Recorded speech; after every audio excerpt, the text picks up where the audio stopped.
बिस्मिल्लाहिर्रहमानिर्रहीम। आज हमारा टॉपिक चैप्टर नंबर 1 से सम ब्रांचेस ऑफ बायोलॉजी। इससे पहले हम लेक्चर नंबर 1 के अंदर कुछ ब्रांचेस पढ़ चुके हैं, लेकिन जो ब्रांचेस रह गई थी इंशाल्लाह वो इस लेक्चर के अंदर हम डिस्कस करेंगे। पहली ब्रांच है हमारे पास ecology. Ecology is a branch of biology which deals with the study of interaction or relationship of organism with their environment। यानी बायोलॉजी की वो शाख जिसके अंदर हम किसी भी ऑर्गेनिज्म का इंट्रैक्शन ताल्लुक़ देखते हैं, रिश्ता देखते हैं उसके इन्वायरमेंट के साथ, तो इसे हम इकोलॉजी कहते हैं। एग्जाम्पल के तौर पर हमारे पास प्लांट एक ऑर्गेनिजम्स हैं, ये इसी इन्वायरमेंट के अंदर रहते हैं और इसी इन्वायरमेंट के अंदर रहते हुए इस इन्वायरमेंट से कार्बन डाइऑक्साइड लेंगे और कार्बन डाइऑक्साइड को फोटोसिंथेसिस के अंदर इस्तेमाल करके इससे निकलने वाली ऑक्सीजन इन्वायरमेंट को देंगे। अब ये प्लांट जो कि ऑर्गेनिज्म है इन्वायरमेंट के साथ इंटरेक्ट कर रहा है, इन्वायरमेंट के साथ जो इसका रिलेशनशिप है, इसकी स्टडी को हम इकोलॉजी कहेंगे। उसके बाद नेक्स्ट ब्रांच है एम्ब्रियोलॉजी। एम्ब्रियोलॉजी को डिस्कस करने से पहले आपको एम्ब्रियो और जाइगोट के अंदर डिफरेंस का पता होना चाहिए। हमारे पास जाइगोट कैसे बनता है? जब स्पर्म जो है वो एग के साथ कंबाइन करता है, फर्टिलाइजेशन होती है। फर्टिलाइजेशन के नतीजे में हमारे पास जो सिंगल सेल आता है इसे हम जाइगोट कहते हैं। जाइगोट ने एम्ब्रियोजेनेसिस के ज़रिए, माइटोसिस के ज़रिए डिवाइड होना होता है और एक बॉल ऑफ सेल बनाना होता है। जब इसके अंदर डिवीजन स्टार्ट होगी, एक से ज़्यादा सेल बनना शुरू होंगे, इसे हम एम्ब्रियो कहेंगे। एम्ब्रियो से एक कंप्लीट जानदार बनता है थ्रू डेवलपमेंटल स्टेजेस, यानी डेवलपमेंटल स्टेजेस गुजरती हैं जिनके अंदर ये ब्लास्टूला बनता है, ब्लास्टूला के बाद मरूला बनता है, गैस्ट्रूला बनता है। इन स्टेजेस से गुजर कर ये एम्ब्रियो एक कंप्लीट जानदार बन जाता है जिसे हम एम्ब्रियोलॉजी कहेंगे।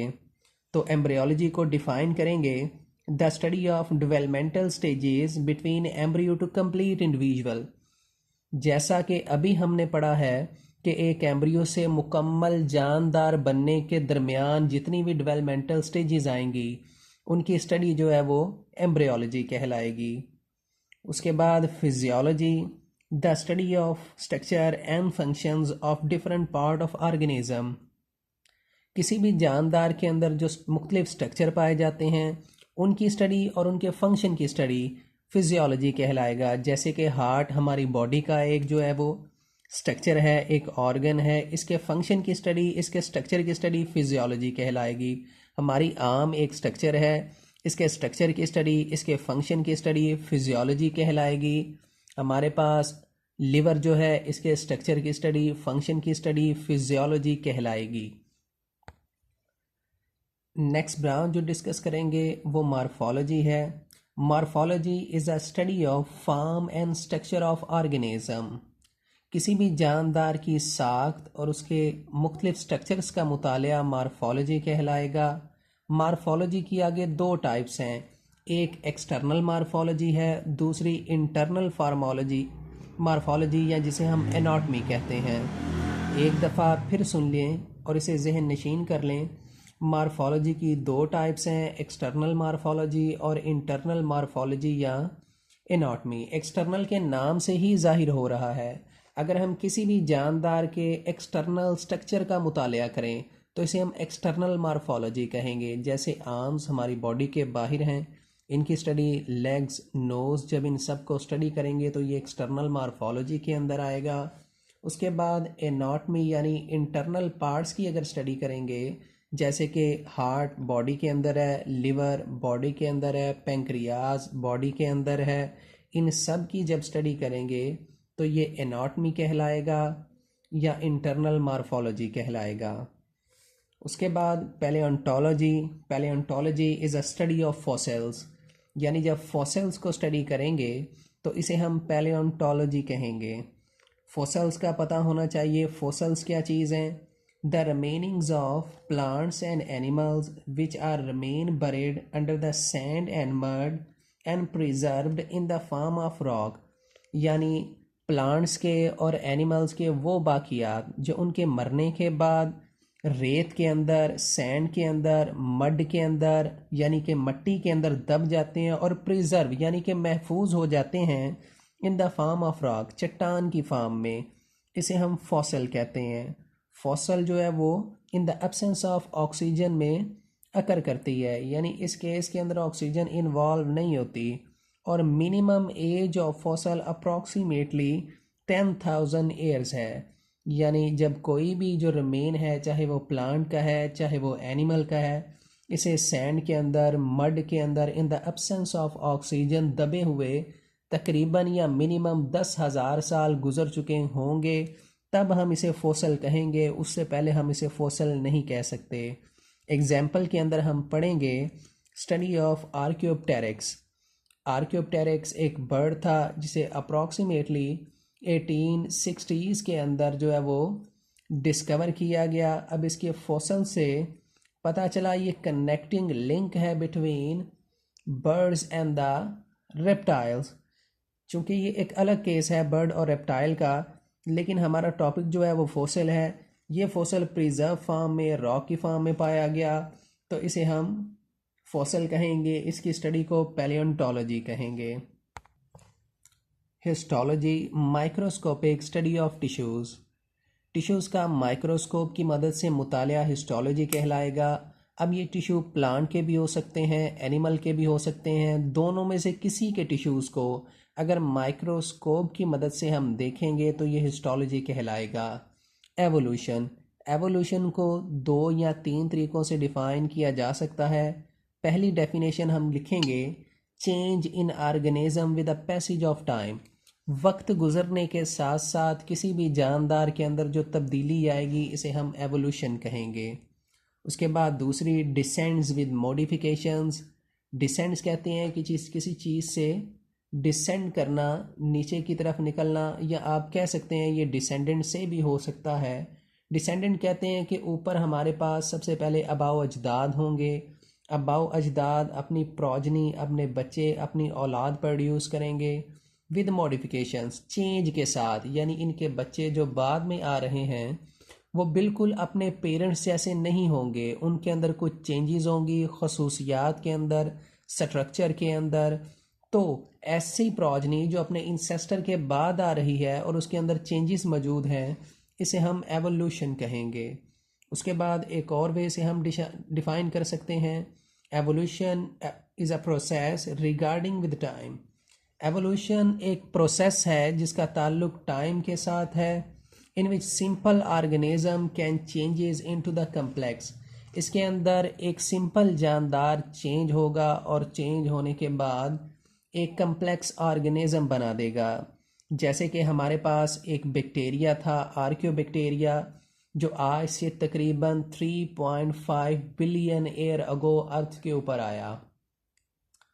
और इसने क्या किया, आहिस्ता आहिस्ता वक्त गुजरने के साथ साथ ये चेंज होता गया और अप्रॉक्सीमेटली 1.5 बिलियन ईयर अगो, यानी 1.5 बिलियन ईयर लगा के इसने एक मल्टी सेलुलर जो है वो यूकैरियोटिक सेल बनाने की कोशिश की। इनिशियली सेल तो जो है वो यूनिसेलुलर ही बना, लेकिन यूकैरियोटिक था। लेकिन इस यूकैरियोटिक सेल ने क्या किया, आहिस्ता आहिस्ता मज़ीद वक्त गुजरने के साथ साथ अपने आप को चेंज किया और मल्टी सेलुलरिटी की तरफ गया और मल्टी सेलुलर जानदार जो है वो बनाना शुरू कर दिए।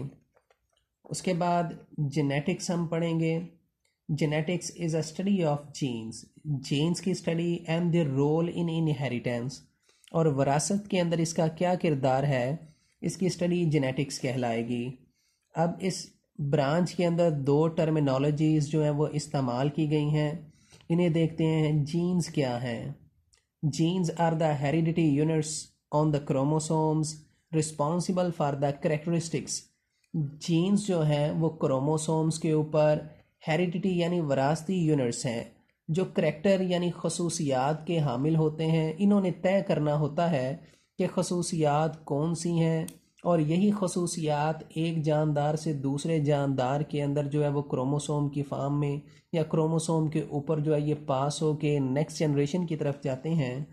हमारे पास ये क्रोमोसोम का स्ट्रक्चर है। यहाँ पर जीन्स जो है वो हेरिडिटी यूनिट्स की फॉर्म में मौजूद होंगे और जैसे ही ये क्रोमोसोम अगली जनरेशन के अंदर जाता है तो ये जीन्स खसूसियात लेके नेक्स्ट जनरेशन की तरफ मूव कर जाती हैं। उसके बाद इनहेरिटेंस हम कहेंगे transmission of characters from one generation to other, यानी खसूसियात, ऐसी खसूसियात जो जीन्स के अंदर हैं, इनका एक जनरेशन से दूसरी जनरेशन की तरफ जाना, एक नस्ल से दूसरी नस्ल की तरफ जाना इनहेरिटेंस कहलाएगा।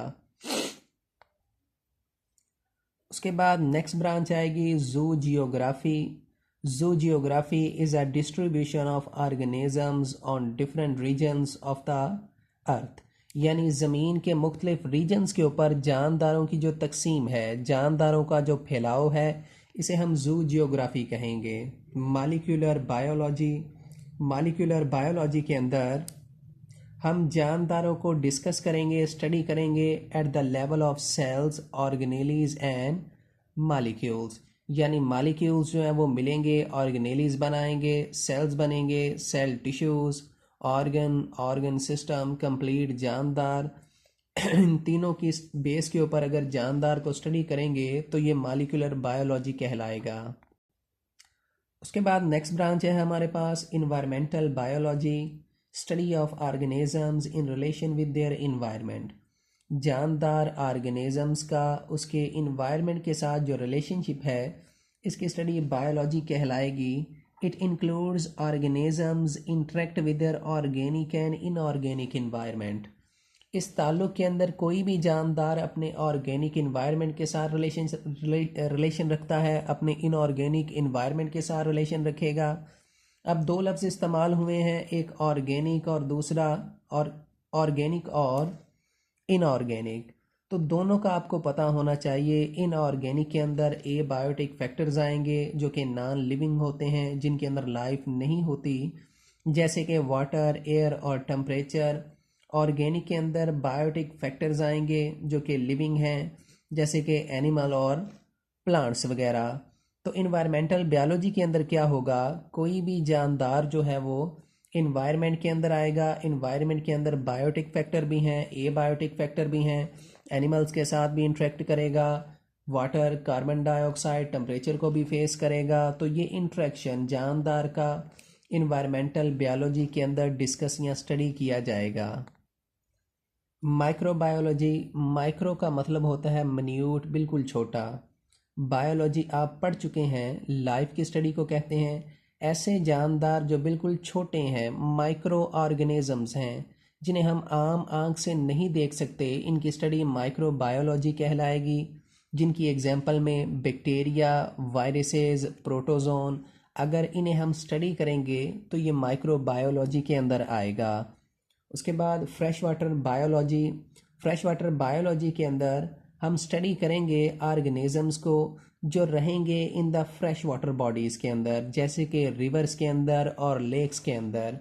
एक दफ़ा फिर सुन लीजिएगा, फ्रेश वाटर बायोलॉजी के अंदर हम जानदारों को डिस्कस करेंगे, स्टडी करेंगे जो कि रिवर्स के अंदर रहेंगे, कैनाल्स के अंदर रहेंगे, लेक्स के अंदर रहेंगे, स्ट्रीम्स के अंदर रहेंगे। और इस रिवर और स्ट्रीम का जो फिज़िकल और केमिकल पैरामीटर है उसे भी हम स्टडी करेंगे। फिज़िकल पैरामीटर से मुराद जिसे हम मेजर कर सकते हैं, जिसे हम महसूस कर सकते हैं, जैसे कि कलर और स्मेल। वाटर के कलर का भी पता चल जाता है, स्मेल का भी पता चल जाता है, ये फिज़िकल पैरामीटर कहलाएगा। केमिकल पैरामीटर के अंदर फॉस्फेट वाटर के अंदर कितने हैं, नाइट्रेट कितने हैं, इसे हम जो है ऑब्ज़र्व नहीं कर सकते इनिशियली देख के। तो फ्रेश वाटर बायोलॉजी के अंदर जानदार जो फ्रेश वाटर के अंदर रहते हैं और इस वाटर के फिज़िकल और केमिकल पैरामीटर की स्टडी फ्रेश वाटर बायोलॉजी के अंदर आएगी। उसके बाद मैरीन बायोलॉजी, ऐसे जानदार जो सीज़ और ओशंस के अंदर रहते हैं और इस ओशन के फिज़िकल और केमिकल पैरामीटर की स्टडी हम मैरीन बायोलॉजी के अंदर डिस्कस करते हैं। अब यहाँ पर दो लफ्ज़ इस्तेमाल हुए हैं, एक सी और दूसरा ओशन। इन दोनों के अंदर डिफरेंस का आपको पता होना चाहिए। ओशन कहते हैं बड़े समंदर को जिसका साइज़ ज़्यादा बड़ा होता है, सी कहते हैं जो छोटा होता है। आपने इसे याद कैसे रखना है, अपनी याद दहानी के लिए आपने इनके स्पेलिंग जो है वो गिन लेने हैं। सी के 1 2 3 4 स्पेल हैं, जबकि ऑप्शंस के अंदर 1 2 3 4 5 6 और 7, यानी जिसके स्पेलिंग ज़्यादा बड़े होंगे तो आपने याद रखना है वो बड़ा समंदर है, जिसके कम होंगे वो छोटा समंदर है। ये कोई बायोलॉजिकल कंसेप्ट नहीं है। फिर सुन लें, ये कोई बायोलॉजिकल कंसेप्ट नहीं है, लेकिन ख़ुद की याद दहानी के लिए, याद करने के लिए आपने इनके स्पेल इस तरह गिन लेने हैं। उसके बाद पैरासाइटोलॉजी। पैरासाइट की स्टडी को हम पैरासाइटोलॉजी कहते हैं। पैरासाइटोलॉजी के अंदर हम पैरासाइट का स्ट्रक्चर स्टडी करेंगे, मोड ऑफ ट्रांसमिशन, यानी किस तरह एक ऑर्गेनिज्म से बीमारी को लेके या एक ऑर्गेनिज्म से जो अपनी फीडिंग करके दूसरे ऑर्गेनिज्म के पास जाएगा न्यूट्रिशन के लिए, लाइफ हिस्ट्रीज, या कहाँ से आया है और किन किन इलाकों के अंदर पहले ये ड्रास्टिक इफ़ेक्ट या बीमारी पैदा कर चुका है। होस्ट और पैरासाइट रिलेशनशिप, यानी होस्ट और पैरासाइट जिसके ऊपर रह रहा है और इसका आपस में ताल्लुक क्या है, इन सब की स्टडी पैरासाइटोलॉजी कहलाएगी। 2 लफ्ज़ इस्तेमाल हुए हैं, एक होस्ट, दूसरा पैरासाइट। पैरासाइट ऐसे जानदार को कहते हैं जो किसी दूसरे जानदार के ऊपर रहता है, वहाँ से नरिशमेंट लेता है, खुराक लेता है, और जिसके ऊपर रहेगा उसे नुकसान पहुँचाएगा, ये पैरासाइट कहलाएगा। एग्जाम्पल के अंदर हमारे सर के अंदर लाइसिस हैं, जुएँ हैं, हमारी बॉडी के अंदर ऊपर रहती हैं, हमारी बॉडी से ब्लड को सक करेंगी और हमारी बॉडी को नुकसान पहुंचाएंगी, ये पैरासाइट हैं। और हम इसके होस्ट हैं क्योंकि हम इसे नरिश करवा रहे हैं, हम इसे ब्लड दे रहे हैं। तो ऐसा ऑर्गेनिज्म जिसके ऊपर पैरासाइट रहता है, उससे खुराक लेता है, वो होस्ट कहलाएगा। उसके बाद human biology, study of man, आदमी की स्टडी, मैन की स्टडी ह्यूमन बायोलॉजी कहलाएगी। अब मैन का क्या क्या डिस्कस करेंगे, मैन की हिस्टोलॉजी को स्टडी करेंगे, इसकी एनाटॉमी को करेंगे, मॉर्फोलॉजी को करेंगे, एवोल्यूशन को करेंगे, जेनेटिक्स को करेंगे, सेल बायोलॉजी को करेंगे, इकोलॉजिकल एस्पेक्ट्स को करेंगे। इन सब की स्टडी आदमी के अंदर ह्यूमन बायोलॉजी कहलाएगी। Social biology, social biology is a study of social behaviour and communal life of human beings, यानी आमदार इस ब्रांच के अंदर जानदार जिस सोसाइटी के अंदर रह रहा है, उस सोसाइटी के अंदर इसका बिहेवियर कैसा है, और सोसाइटी के बाहर जब दूसरी सोसाइटीज़ के अंदर, दूसरी सोसाइटीज़ की कलेक्शन के अंदर, कम्युनिटी के अंदर जाता है तो उस कम्युनिटी के साथ क्या बिहेवियर करता है, इसकी स्टडी सोशल बायोलॉजी कहलाएगा। उसके बाद लास्ट ब्रांच है हमारे पास आपके कोर्स के मुताबिक biotechnology. Biotechnology is a use of micro organisms for the benefit of human beings, यानी जानदारों की बेहतरी के लिए माइक्रो ऑर्गेनिज्म का इस्तेमाल करना बायोटेक्नोलॉजी कहलाएगा। एक दफ़ा फिर सुन लें, जानदारों की बेहतरी के लिए, इंसानों की बेहतरी के लिए माइक्रो ऑर्गेनिज्म का इस्तेमाल करना बायोटेक्नोलॉजी कहलाएगा। जैसे कि हम बैक्टीरिया जो एक माइक्रो ऑर्गेनिज्म है, इसके अंदर इंसुलिन प्रोड्यूस करने वाली जीन को एंटर कर देते हैं।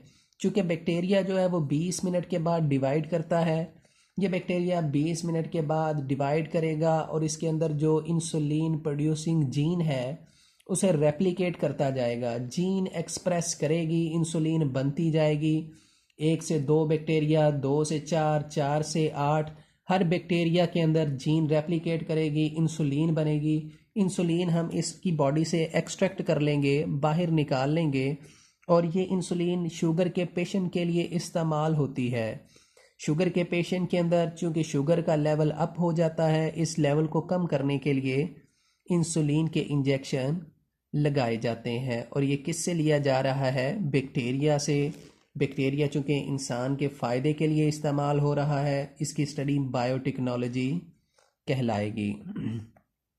इंशाल्लाह उम्मीद है कि आपको इन ब्रांचेस की समझ आ गई होगी।